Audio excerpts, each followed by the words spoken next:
अतिशय उत्तम चित्रपट आहे.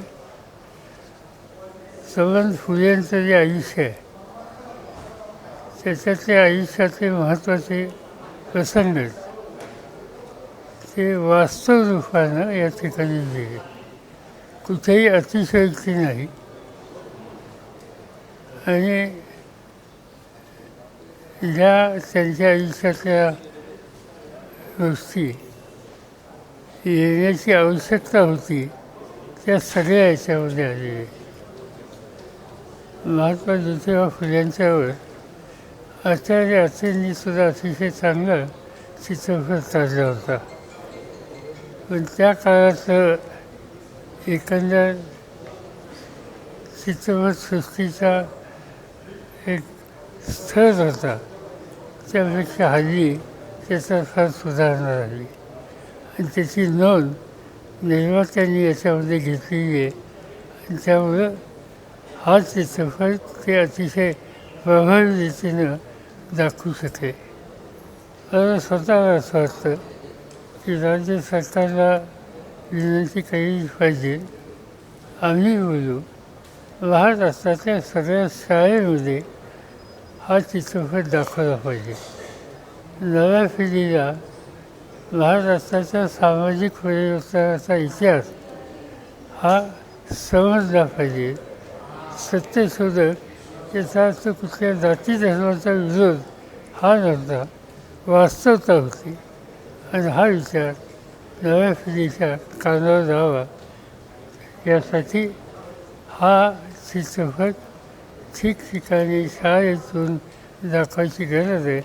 आज त्याची आवश्यकता आहे. एका बाजूने आज या देशात एकदम आपण 50-100 वर्ष मागं जाऊ का काय अशी एक स्थिती दिसते. त्या स्थितीला आज उत्तर या चित्रपटाच्या माध्यमातून निश्चित मिळेल आणि म्हणून निर्मात्यांचं मी आणि ज्या कलाकारांनी याच्यात काम केलं त्याच्या प्रत्येक कलाकाराचं मी अभिनंदन करतो. साहेब, महात्मा फुले आणि महात्मा फुले आणि सावित्रीबाईंनी ज्या स्वरूपाचं काम केलं ते आज देखील त्याची आवश्यकता आहे असं वाटतं का?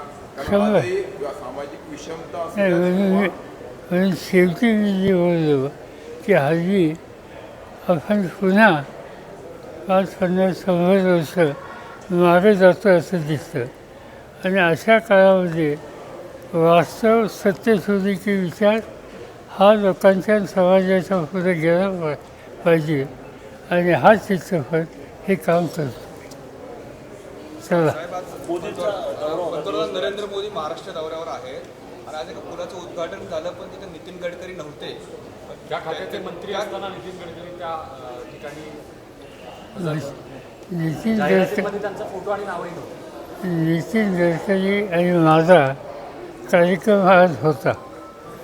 तो कार्यक्रम 3 महिन्यापूर्वी ठरला होता आणि त्याप्रमाणे आमच्या कार्यक्रमाला आले. साहेब, आज त्यांनी बोलताना असंही म्हटलं की 2014च्या आधी जे काही काम होत होतं ते खूप रेंगाळलेले होती. म्हणजे जो आज सारथी सेतूचं उद्घाटन झालेलं आहे आणि तुमच्या काळात जो वरळी सिलिंग बांधण्यात आलेला होता त्याची तुलना त्यांनी केलेली आहे. घोटाळे सगळे तुमच्या काळामध्ये झालेले आहेत. मी भाषण काय ऐकले नाही, ते ऐकल्यावर मी कमेंट केली.